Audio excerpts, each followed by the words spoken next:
अस्सलाम वालेकुम students, I am doctor Aqsa Hafeez. कैसे हैं आप सब? आज हमने जो टॉपिक डिस्कस करना है, हमने लास्ट लेक्चर में किडनी को डिस्कस किया था, ठीक है। और अब किडनी की ही कंटिन्यूएशन में हमने एक टॉपिक डिस्कस करना है, नेफ्रॉन। हमारी बॉडी के अंदर बहुत सारे ऑर्गन्स हैं, जैसे ब्रेन, ठीक है। ब्रेन एक ऑर्गन है और वो ऑर्गन बहुत सारे सेल्स से मिलके बना है। वो सेल्स ब्रेन का स्ट्रक्चर भी बनाते हैं, वो सेल्स ब्रेन के अंदर फंक्शन भी परफॉर्म करते हैं और उन सेल्स को हम कहते हैं न्यूरॉन्स। बिल्कुल इसी तरह किडनी भी स्ट्रक्चर है, किडनी भी हमारी बॉडी का एक ऑर्गन है और ये ऑर्गन कुछ सेल्स से मिलके बनता है, ठीक है। और वो सेल्स किडनी का स्ट्रक्चर भी बनाते हैं और किडनी के अंदर फंक्शंस भी परफॉर्म करते हैं। वो सेल्स हमारे पास कहलाते हैं नेफ्रॉन्स। क्या कहलाते हैं? नेफ्रॉन्स कहलाते हैं, ठीक है। तो यानी कि किडनी में पाए जाने वाले सेल्स जो कि किडनी का स्ट्रक्चर बना रहे हैं, जो कि किडनी में फंक्शन परफॉर्म कर रहे हैं, वो सेल्स कहलाते हैं नेफ्रॉन। तो अगर हमें नेफ्रॉन को डिफाइन करना पड़े बहुत सिंपल वे में, तो हम कैसे डिफाइन करेंगे कि nephrons are nothing but the structural and functional unit of kidney.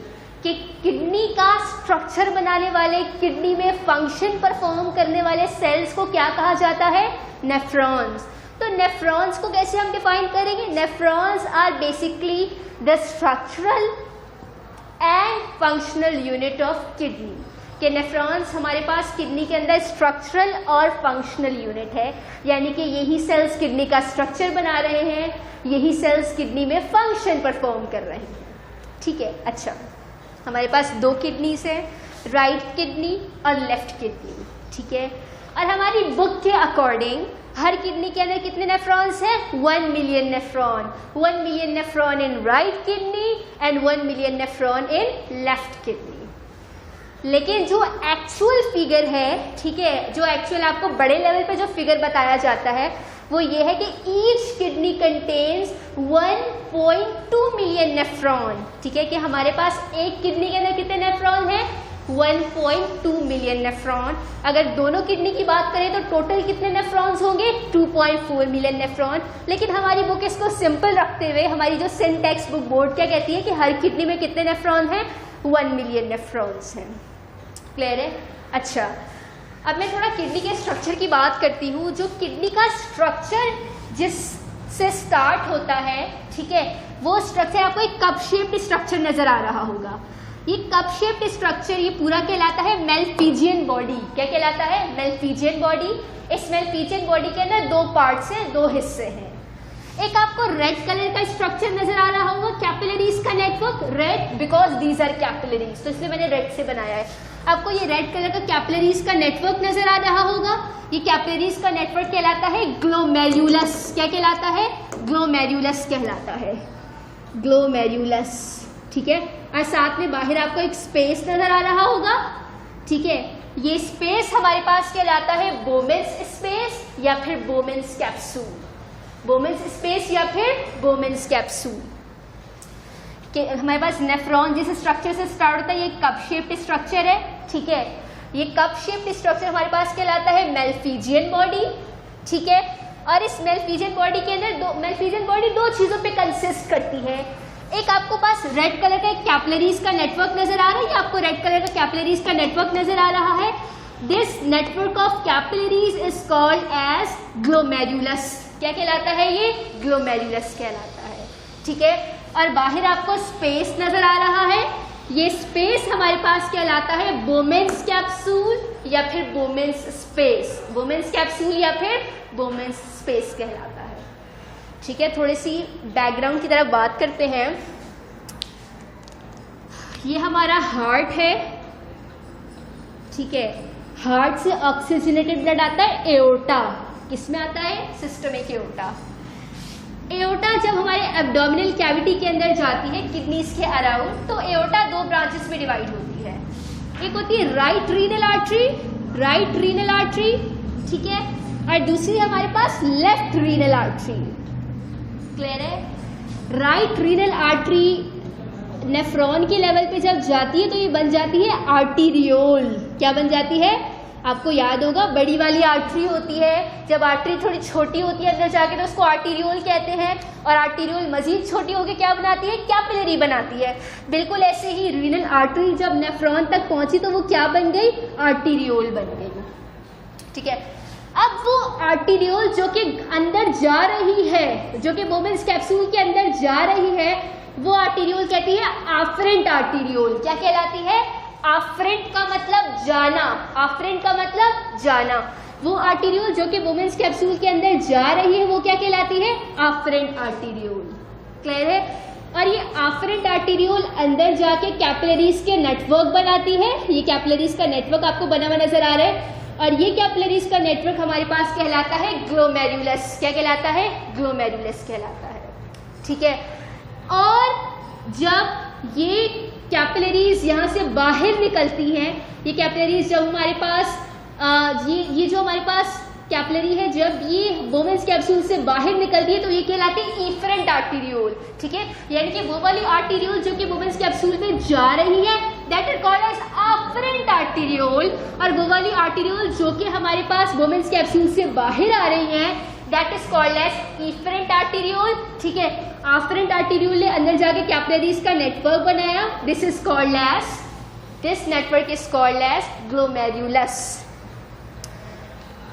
अब हमारे पास किडनी के अंदर रोजाना 1100 से 1200 लीटर ब्लड फ्लो करता है।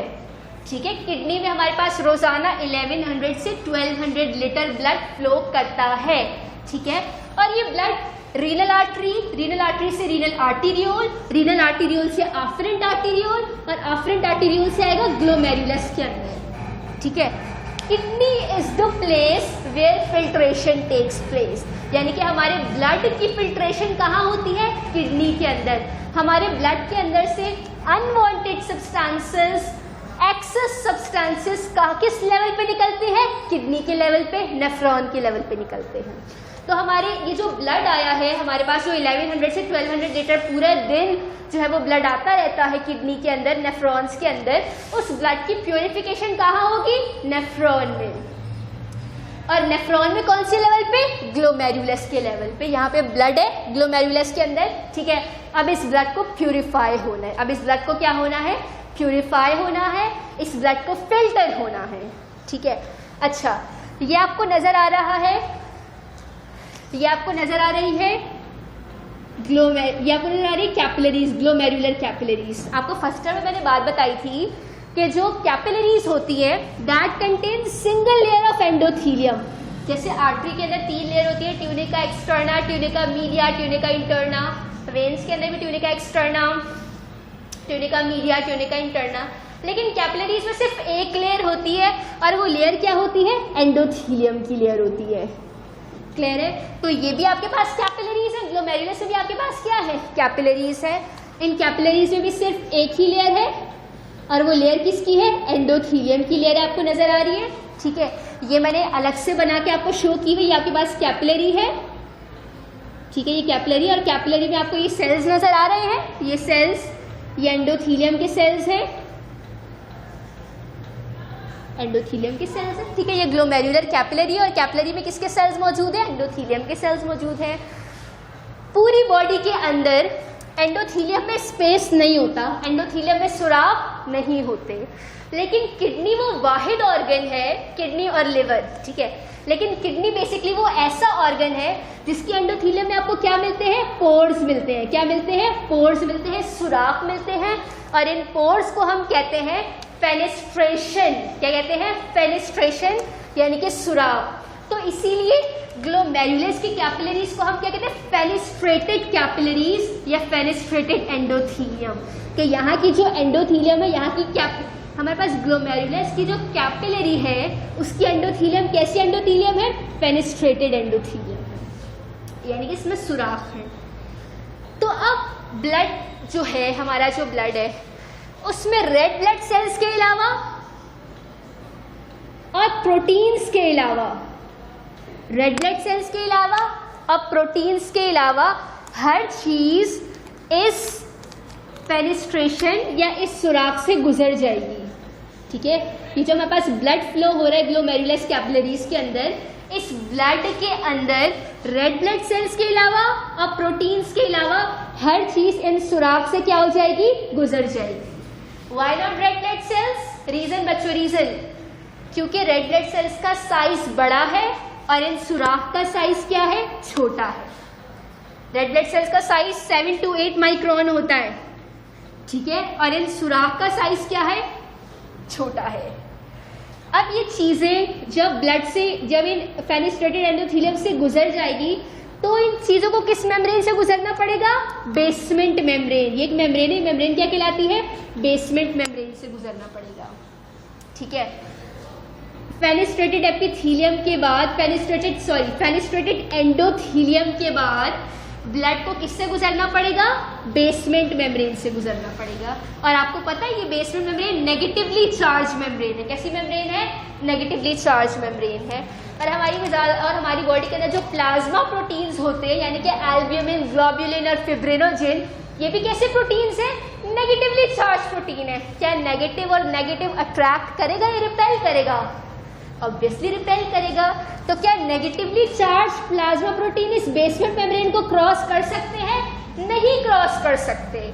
इसीलिए रेड ब्लड सेल्स, ठीक है, और क्या, नेगेटिवली चार्ज प्लाज्मा प्रोटीन हमारे यूरिन में नहीं आते। क्लियर है, इसीलिए रेड ब्लड सेल्स और नेगेटिवली चार्ज प्लाज्मा प्रोटीन्स हमारे यूरिन में नहीं आते, यानी कि ना तो यहाँ से आरबीसीज पास हो सकते हैं, ना ही यहाँ से negatively charge plasma protein pass हो सकती है।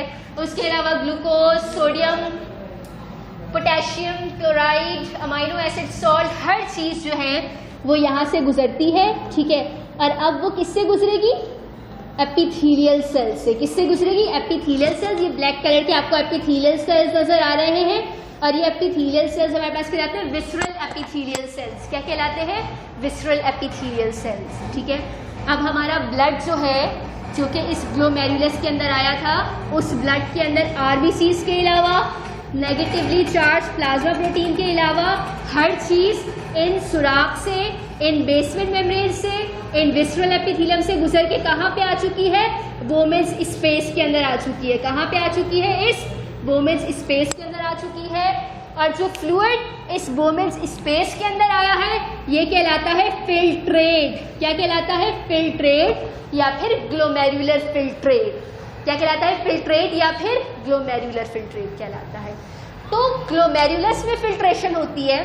ठीक है, filtration takes place at the level of glomerulus. Why, क्यों, रीजन बताओ।